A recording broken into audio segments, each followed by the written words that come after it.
ఓం నమో వెంకటేశాయ. Hi అండి. అందరికీ జై Sri Ram. Welcome to Hindu temples information. నా పేరు శ్రీకాంత్. తిరుమల తిరుపతి లేటెస్ట్ అప్డేట్స్కి స్వాగతం. ఈ వీడియోలో తిరుమల తిరుపతి దేవస్థానానికి ఎలాంటి దర్శన టికెట్ లేకుండా ఆగస్టు నెలలో వెళ్తున్నారా?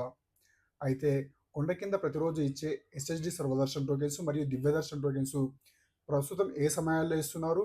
మళ్ళీ ఏమైనా టైమింగ్స్ చేంజ్ చేశారా? ఏ సమయానికి తిరుపతి చేరుకుంటే ఈ ఎస్ఎస్డి సర్వదర్శన్ టోకెన్స్ పొందవచ్చు? అదేవిధంగా అలిపిరి మెట్ల మార్గం మరియు శ్రీవారి మెట్టు మార్గం టైమింగ్స్ ఏంటి? కొండపైకి వెళ్ళిన తర్వాత ఆఫ్లైన్లో రూమ్స్ ఎక్కడ ఇస్తారు, ఏ సమయానికి ఇస్తారో ఈ వీడియోలో వివరించే ప్రయత్నం చేస్తున్నాను. కాబట్టి ఎవరైతే ఈ వీడియో చూస్తున్నారో చివరిదాకా చూసి లైక్ చేసి షేర్ చేయండి. అదేవిధంగా మన హిందూ టెంపుల్స్ ఇన్ఫర్మేషన్ వాట్సాప్ ఛానల్ని ఫాలో అవ్వండి.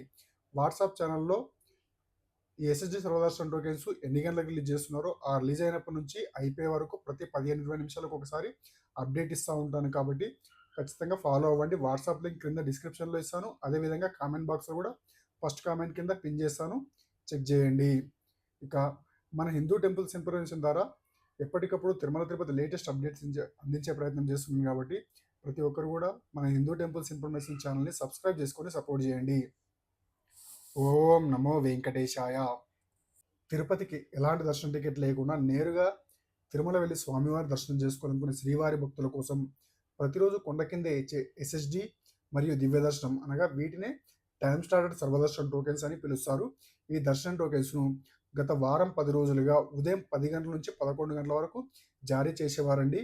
అయితే ప్రతి బుధవారం కూడా గురువారంకి సంబంధించిన టోకెన్స్ తాత్కాలికంగా రద్దు చేసినప్పటి నుంచి మళ్ళీ గురువారం, శుక్రవారంకి సంబంధించిన టోకెన్స్ ఎప్పుడైతే జారీ చేయడం మొదలు పెడతారో అప్పటి నుంచి ఈ టైమింగ్స్ మళ్ళీ యథావిధిగా చేంజ్ చేయడం జరుగుతూ ఉంది. అయితే గత బుధవారం జారీ చేయడం ఆపేసి గురువారం మొదలుపెట్టినాక మధ్యాహ్నం 12 గంటలకు, 1 గంటలకు, 3 గంటలకు ఆ సమయాల్లో జారీ చేసేవారు. అయితే ఈ బుధవారం అనగా ఆగస్టు 5వ తేదీన 6వ తేదీకి సంబంధించిన టోకెన్స్ జారీ చేయలేదు కదండి. మళ్ళీ 6వ తేదీ నాడు 7వ తేదీకి సంబంధించిన టోకెన్స్ ఉదయం 9:30 గంటలకే జారీ చేయడం జరిగింది. ఈ భక్తుల రద్దీని బట్టి ఎక్కువగా ఉంటే ముందే జారీ చేయడం జరుగుతుంది. అదేవిధంగా మళ్ళీ గురువారం రోజు శుక్రవారానికి సంబంధించిన 9:30కు జారీ చేశారు కదండి. మళ్ళీ శుక్రవారం రోజు శనివారానికి సంబంధించిన టోకెన్స్ ఉదయం 8 గంటలకే జారీ చేయడం జరిగింది. కాబట్టి ఎవరైతే ఎస్ఎస్డి సర్వదర్శన్ టోకెన్ తీసుకొని స్వామివారిని దర్శనం చేసుకోవాలనుకుంటున్నారో వారు తిరుపతికి ఉదయం 6 గంటలకల్లా చేరుకుంటే ఖచ్చితంగా మీకు టోకెన్ దొరికే అవకాశం ఉంటుంది. ఒకవేళ 8 గంటలకు ఇచ్చినా, 9 గంటలకే ఇచ్చినా లేదా ఇంకా ముందు జారీ చేసినా కూడా ఒకవేళ 6 గంటలలోపు మీరు చేరుకుంటే ఖచ్చితంగా టోకెన్ దొరికే అవకాశం ఉంటుంది. ఇంకా ఎర్లీగా చేరుకుంటే రేపు శనివారం కాబట్టి భక్తుల రద్దీ మరీ పెరిగే అవకాశం ఎక్కువగా ఉంటుంది. ఈ 8 గంటల కంటే ముందు కూడా ఇచ్చే అవకాశాలు ఉంటాయి. కాబట్టి ఉదయం 5-6 గంటల కల్లా తిరుపతి చేరుకుంటే ఖచ్చితంగా మీకు టోకెన్ దొరికే అవకాశం ఉంటుంది. ఈ ఎస్ఎస్డి సర్వదర్శన్ టోకెన్స్ మనకు కేవలం 10,000 టోకెన్స్ మాత్రమే జారీ చేస్తున్నారు. కాబట్టి ఉదయం ముందు రోజు రాత్రి లేదా ఆ రోజు ఉదయం వచ్చిన వాళ్ళు క్యూ లైన్లోకి వెళ్ళడానికి దాదాపు ఉదయం 5-6 గంటల నుంచే వేచి ఉంటుంటారు. కాబట్టి భక్తుల రద్దీని బట్టి ఈ టోకెన్స్ ముందుగానే జారీ చేయడం జరుగుతుంది. అందువల్ల ఎవరైతే ఎస్ఎస్డి సర్వదర్శన్ టోకెన్స్ లేదా శ్రీవారి మెట్టు మార్గంలో వెళ్ళే వారి కోసం ఇచ్చిన దివ్య దర్శన టోకెన్ తీసుకొని స్వామివారి దర్శనం చేసుకోవాలనుకున్నారో వారు ఉదయం 5-6 గంటలకల్లా తిరుపతి చేరుకుంటే ఖచ్చితంగా మీకు టోకెన్ దొరికే అవకాశం ఉంటుంది. ఈ టోకెన్స్ను 10,000 నుంచి 12,000 టోకెన్స్ను శ్రీనివాసం, విష్ణునివాసం మరియు భూదేవి కాంప్లెక్స్ ఈ 3 చోట్ల కలిపే ఇవ్వడం జరుగుతుందండి. ఒక్కొక్క కౌంటర్కి సపరేట్ టోకెన్స్ ఏమి ఇవ్వరు.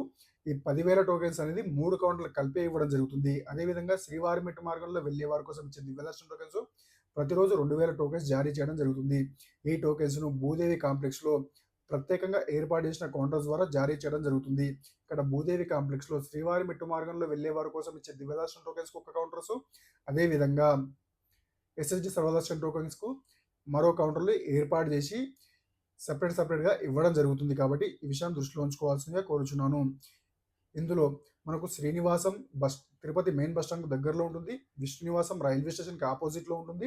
అదేవిధంగా భూదేవి కాంప్లెక్స్ అలిపిరి మెట్ల మార్గానికి దగ్గరలో ఉంటుంది. ఎస్ఎస్డి సర్వదర్శన్ టోకెన్స్ మరియు దివ్య దర్శన్ టోకెన్ పొందాలి అంటే ఖచ్చితంగా ఆధార్ కార్డ్ ఒరిజినల్ కానీ జిరాక్స్ కానీ క్యారీ చేయవలసి ఉంటుంది. అదేవిధంగా ఒకవేళ మీరు ఎంతమంది వెళ్తే 12 సంవత్సరాలు దాటిన ప్రతి ఒక్కరు కూడా అందరూ క్యూ లైన్లో నించొని ఎవరి టోకెన్ వారే తీసుకోవాల్సి ఉంటుంది. 12 సంవత్సరాల్లో వారికి టికెట్ అవసరం లేదు. కాబట్టి ఒకవేళ వాళ్ళు లైన్లో నిల్చోకపోయినా పర్లేదు. కానీ 12 సంవత్సరాలు దాటిన ప్రతి ఒక్కరు కూడా లైన్లో నించొని ఎవరి టోకెన్ వారే తీసుకోవాల్సి ఉంటుంది. ఎస్ఎస్‌డి సర్వదర్శన్ టోకెన్ తీసుకోవాలి అంటే గత 30 రోజుల్లో ఎస్ఎస్‌డి సర్వదర్శన్ టోకెన్ తీసుకొని ఉండకూడదు. ఎస్ఎస్‌డి సర్వదర్శన్ టోకెన్ గాని, దివ్యదర్శన్ టోకెన్ గాని తీసుకొని ఉండకూడదు. ఒకవేళ మీరు జూలై 15వ తేదీ తీసుకున్నారనుకోండి, మళ్ళీ ఆగస్టు 15వ తేదీ వరకు ఎస్ఎస్‌డి సర్వదర్శన్ టోకెన్ గాని, దివ్యదర్శన్ టోకెన్ గాని తీసుకోవడానికి అవకాశం ఉండదు. 30 రోజుల గ్యాప్ అనేది కంపల్సరీగా ఉండాలి కాబట్టి, ఈ విషయాన్ని కూడా దృష్టిలో ఉంచుకోవాల్సిందిగా కోరుచున్నాను. ఇక లైన్‌లో అందరూ వేచి ఉండి ఎవరి టోకెన్ వారే తీసుకోవాల్సి ఉంటుంది. ఈ టోకెన్ తీసుకున్న తర్వాత ఎస్ఎస్‌డి సర్వదర్శన్ టోకెన్ తీసుకున్న భక్తులనుకోండి, వారు కొండపైకి ఏ విధంగానే వెళ్ళవచ్చు. అనగా బస్‌లో వెళ్ళవచ్చు, అలిపిరి మెట్ల మార్గంలో వెళ్ళవచ్చు, లేదా శ్రీవారి మెట్టు మార్గంలో వెళ్ళవచ్చు, ప్రైవేట్ వెహికల్‌లో కూడా వెళ్ళవచ్చు. ఎందుకంటే ఈ ఎస్ఎస్‌డి సర్వదర్శన్ టోకెన్‌కి మనకు దర్శనానికి వెళ్ళే సమయంలో స్కానింగ్ తప్ప మధ్యలో కొండ ఎక్కేటప్పుడు ఎక్కడ స్కానింగ్ అవసరం ఉండదు కాబట్టి మీరు కొండపైకి ఏ విధంగానే వెళ్ళవచ్చు.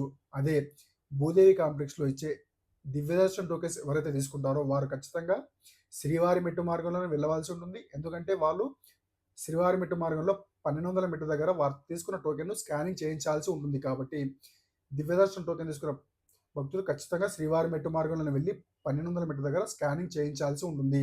కాబట్టి ఈ విషయాన్ని దృష్టిలో ఉంచుకోవాల్సిందిగా కోరుచున్నాను. ఈ ఎస్ఎస్‌డి సర్వదర్శన్ టోకెన్స్ గత వారం 10 రోజులుగా ఏ సమయానికి ఇస్తున్నారో పక్కన స్లైడ్స్‌లో కూడా ఏసి చూపిస్తాను. చెక్ చేయండి. మనకు జూలై 31వ తేదీ నుండి ఈ టోకెన్స్ టైమింగ్స్ అనేది ఏ విధంగా చేంజ్ చేస్తున్నారో పక్కన ఏసి చూపిస్తాను. చెక్ చేసి మీరు దానికి అనుగుణంగా SSD Sarva Darshan token, Divya Darshan token తీసుకోవాలనుకుంటే ప్లాన్ చేసుకోండి తిరుపతికి. ఒకవేళ మీరు లేట్‌గా వెళ్తే దర్శనం టోకెన్ దొరకకపోతే నేరుగా తిరుమల కొండపైకి వెళ్ళి సర్వదర్శన్ క్యూ లైన్ ద్వారా వెళ్ళి స్వామివారిని దర్శనం చేసుకోవాల్సి ఉంటుంది. ఈ సర్వదర్శనానికి భక్తుల రద్దీని బట్టి 16 గంటల నుంచి 24 గంటల సమయం పడుతుంది.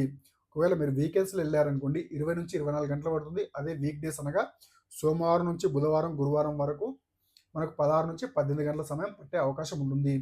అదే శుక్రవారం, శనివారం, ఆదివారం ఈ 3 రోజుల్లో మాత్రం 18-24 గంటల సమయం పడుతుంది. భక్తుల రద్దీ ఈ 3 రోజులు ఎక్కువగా ఉంటుంది కాబట్టి సర్వదర్శనానికి ఎక్కువ సమయం పడుతుంది కాబట్టి ఈ విషయాన్ని దృష్టిలో ఉంచుకోవాల్సిందిగా కోరుచున్నాను. ఇక అలిపిరి మెట్ల మార్గానికి టైమింగ్స్ విషయానికి వస్తే మనకు ఉదయం 5:30 నుంచి రాత్రి 9:30 గంటల వరకు అలో చేయడం జరుగుతుంది. ఇందులో 12 సంవత్సరాలలోపు చిన్నపిల్లల్ని మధ్యాహ్నం 2 గంటల వరకు మాత్రమే అలో చేస్తారు.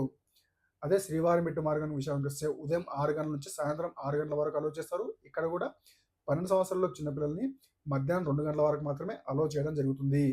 కాబట్టి ఎవరైతే 12 సంవత్సరాలలోపు చిన్నపిల్లల పేరెంట్స్ ఉంటారో వారు మధ్యాహ్నం 2 గంటల లోపే మెట్ల మార్గాన్ని ఎక్కేలా ప్లాన్ చేసుకోవాల్సిందే కోరుచున్నాను. 2 గంటల తర్వాత అలో చేయరు కాబట్టి. ఇక కొండపైకి వెళ్ళిన తర్వాత ప్రతిరోజు సిఆర్ఓ ఆఫీస్ దగ్గర ఉదయం 5 గంటల నుంచి ఆఫ్‌లైన్‌లో రూమ్స్ ఇవ్వడం జరుగుతుంది. మనకు ఆన్‌లైన్‌లో రూమ్స్ కేవలం 30-35% మాత్రమే విడుదల చేస్తారండి. మిగతా రూమ్స్ అన్నీ కూడా ఆఫ్‌లైన్‌లో సిఆర్ఓ ఆఫీస్ దగ్గర ఏ రోజు రూమ్స్ ఆ రోజు జారీ చేయడం జరుగుతుంది. ప్రతిరోజు కూడా ఆ రోజుకు సంబంధించిన డిఫైన్డ్ కోటా కంప్లీట్ అయిపోయే వరకు ఉదయం 5 గంటల నుంచి జారీ చేయడం మొదలుపెట్టి ఆ రోజుకు సంబంధించిన కోటా ఒకవేళ 1500 రూమ్స్ అనుకోండి. ఆ 1500 రూమ్స్ అయిపోయే వరకు కంటిన్యూగా ఇవ్వడం జరుగుతుంది. ఇందులో ఫ్యామిలీలో అందరూ నించోవాల్సిన అవసరం లేదండి. ఒక్కరు నించుంటే సరిపోతుంది. ఇక ఈ రూమ్స్ పొందాలంటే 21 సంవత్సరాల లోపు వారికి రూమ్ ఇవ్వడం జరగదు. ఒకరికి రూమ్ ఇవ్వరు. అదేవిధంగా పెళ్లి కాని జంటలకు కూడా రూమ్ ఇవ్వరు. కాబట్టి ఈ విషయాన్ని దృష్టిలో ఉంచుకోవాల్సిందిగా కోరుచున్నాను. ఇక్కడ రూమ్ కోసం కూడా భక్తులు ఉదయం 1, 2, 3 గంటల నుంచే లైన్‌లో వేచి ఉంటూ ఉంటారు కాబట్టి ఎర్లీగా 5, 6 గంటలకెళ్ళినా కూడా రూమ్స్ దొరికే అవకాశం ఉంటుంది. కానీ మధ్యాహ్నం 12, 1 గంటలకెళ్తే మనకు వీకెండ్స్‌లో అదేవిధంగా భక్తుల రద్దీ ఎక్కువగా ఉన్న సమయంలో రూమ్ దొరికే అవకాశం చాలా తక్కువగా ఉంటుంది. కాబట్టి ఈ విషయాన్ని దృష్టిలో ఉంచుకోవాల్సిందిగా కోరుచున్నాను. ప్రతిరోజు ఆ రోజుకు సంబంధించిన డిఫైన్డ్ కోటా కంప్లీట్ అయ్యే వరకు జారీ చేయడం జరుగుతుంది. అయితే మీరు రూమ్ తీసుకోవాలంటే కూడా ఆధార్ కార్డ్ ఒరిజినల్ గాని, జిరాక్స్ గాని క్యారీ చేయాల్సి ఉంటుంది. అదేవిధంగా వ్యాలిడ్ మొబైల్ నెంబర్ ఇవ్వాల్సి ఉంటుంది. ఎందుకంటే సిఆర్ఓ ఆఫీస్ దగ్గర మనకు అలాట్‌మెంట్ స్లిప్ ఇవ్వడం జరుగుతుంది. అలాట్‌మెంట్ స్లిప్ ఇచ్చేటప్పుడు మన ఆధార్ కార్డ్ ఎంట్రీ చేసుకొని, అదేవిధంగా మొబైల్ నెంబర్ ఎంట్రీ చేసుకొని అలాట్‌మెంట్ స్లిప్ ఇవ్వడం జరుగుతుంది. మనకు రూమ్ ఎక్కడ అలాట్ అయిందో మన మొబైల్ నెంబర్‌కి మెసేజ్ రావడం జరుగుతుంది కాబట్టి మీరు వ్యాలిడ్ మొబైల్ నెంబర్ ఇవ్వాల్సి ఉంటుంది. అదేవిధంగా ఈ రూమ్ తీసుకున్నప్పటి నుంచి గంట నుంచి 3 గంటల లోపు రూమ్ అలాట్ చేయడం జరుగుతుంది. ఒకవేళ మీకు రూమ్ అలాట్‌మెంట్ మెసేజ్ రాలేదు అనుకోండి. ఒకవేళ 3, 4 గంటలైనా సరే మనకు అక్కడనే సిఆర్ఓ ఆఫీస్ దగ్గర మరియు సిఆర్ఓ ఆఫీస్ అపోజిట్ ఉన్న ఏఆర్‌పీ కౌంటర్‌లో ఎల్ఈడీ స్క్రీన్‌లు ఏర్పాటు చేయడం జరిగింది. ఆ ఎల్ఈడీ స్క్రీన్స్‌లో రూమ్స్‌కు సంబంధించిన ఏ అలాట్‌మెంట్ నెంబర్‌కి సంబంధించిన రూమ్ అలాట్ అయితుందో ప్రతి 5-10 నిమిషాలకు రీఫ్రెష్ చేయడం జరుగుతుంది. ఒకవేళ మీ స్లిప్‌లో ఉన్న అలాట్‌మెంట్ నెంబర్‌కి సంబంధించిన రూమ్ అప్పటికే జారీ అయిపోయినాయనుకోండి,